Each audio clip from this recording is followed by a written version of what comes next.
అతని పేరు రవి. పెద్దగా గుర్తుండిపోయే పేరు కాదు, కాని అతని జీవితంలో దాగి ఉన్న కథ మాత్రం ప్రతి మధ్యతరగతి ఇంట్లోనూ కనిపించే కథ. తెల్లవారుజామునే లేచే అలవాటు రవికి చిన్నప్పటినుంచే.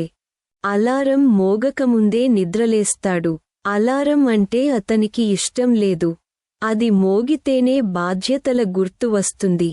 కళ్లలో ఇంకా నిద్ర మిగిలే ఉన్నా లేచి మంచం సర్దుకుని నెమ్మదిగా బయటకు వచ్చి తలుపు తెరిచి చూస్తాడు.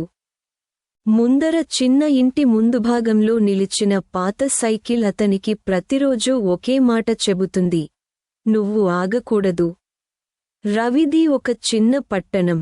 పెద్ద పెద్ద బిల్డింగులు లేవు, పెద్ద అవకాశాలు లేవు. కాని కలలు మాత్రం చాలా ఉన్నాయి.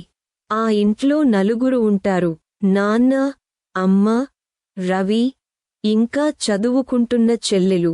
నాన్న ఒక చిన్న ప్రైవేట్ ఆఫీసులో క్లర్క్.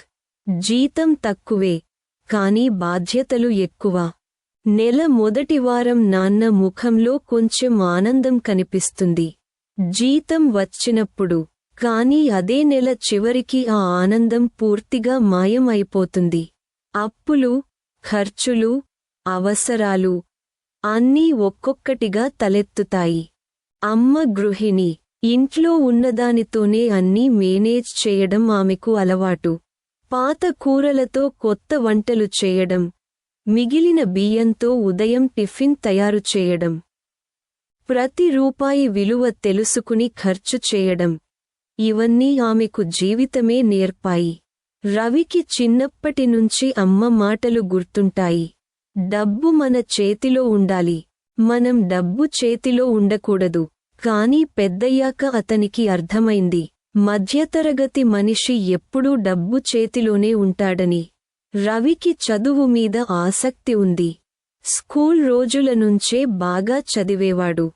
కాని బాగా చదవడం వల్లే జీవితంలో అన్నీ బాగుంటాయనే గ్యారెంటీ లేదని అతను కాలేజీకి వచ్చాక అర్థమైంది. డిగ్రీ పూర్తయింది, సర్టిఫికేట్ చేతిలో ఉంది, కాని ఉద్యోగం లేదు. రోజూ ఉదయం లేచి నాన్నతో కలిసి పేపర్ చూస్తాడు.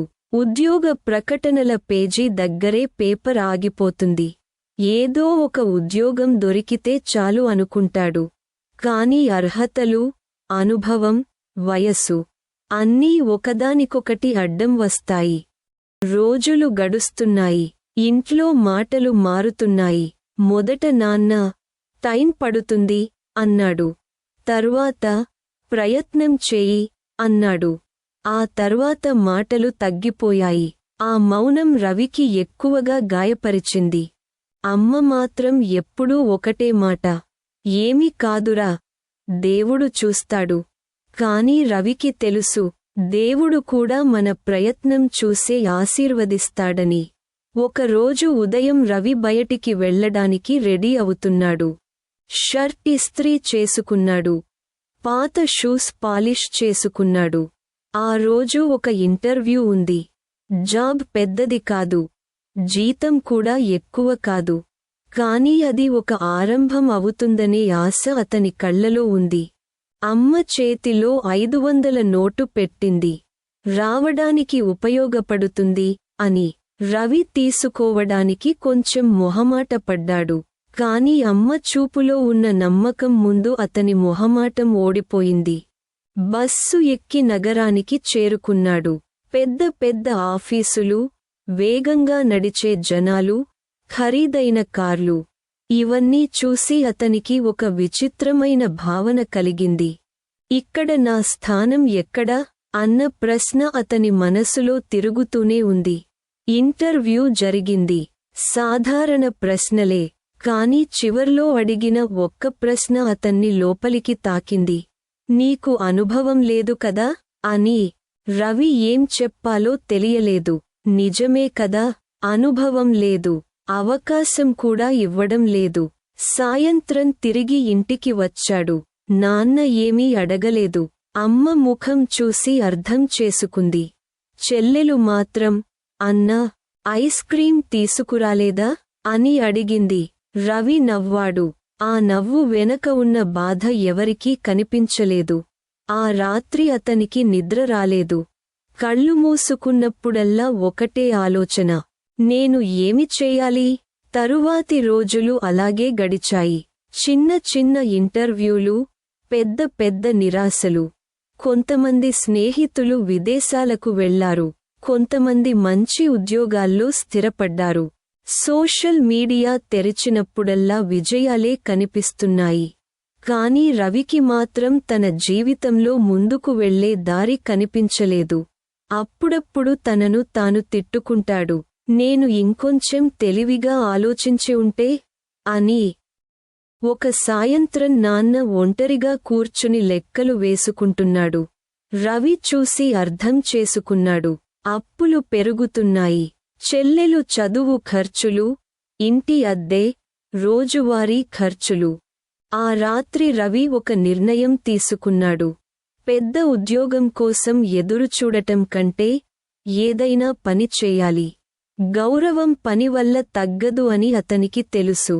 కాని మనసులో మాత్రం ఒక చిన్న గుబులు, నేను ఇది చేయగలనా? తరువాతి రోజు అతను ఒక చిన్న ప్రైవేట్ ఆఫీసులో ట్రైనీగా చేరాడు. జీతం చాలా తక్కువ, కానీ రోజుకు 8 గంటలు పని. మొదటి రోజు నుంచే అతనికి అర్థమైంది, ఇది సులువు కాదు. బాస్ అరుపులు, పనిభారం, టైం ప్రెషర్. అయినా రవి నోరు మూసుకుని పని చేశాడు. ఎందుకంటే ఇంట్లో అతని మీద నమ్మకం ఉంది. రోజులు గడుస్తున్నాయి. ఉదయం పని, రాత్రి అలసట. కలలు మాత్రం ఇంకా చచ్చిపోలేదు. ప్రతి రాత్రి నిద్రపోయే ముందు ఒకటే ప్రశ్న, ఇదేనా నా జీవితం అన్న ప్రశ్నకి సమాధానం దొరకలేదు. కానీ అతని లోపల ఎక్కడో ఒక చిన్న ఆశ మాత్రం ఇంకా వెలుగుతూ ఉంది. ఇది పార్ట్ 1 మాత్రమే అని అతనికి తెలియదు.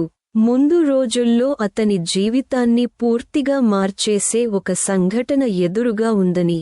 ఆ సంఘటన అతన్ని పైకి తీసుకెళ్తుందా, లేదా పూర్తిగా విరిచేస్తుందా? పార్ట్ 2లో నిజమైన టర్నింగ్ పాయింట్ మొదలవుతుంది. మీకు ఈ వీడియో నచ్చినట్లయితే లైక్ చేయడం, షేర్ చేయడం, ఈ ఛానల్కు సబ్స్క్రైబ్ చేయడం మర్చిపోవద్దు. అలాగే మీ విలువైన అభిప్రాయాలను కామెంట్ రూపంలో తెలియచేయండి.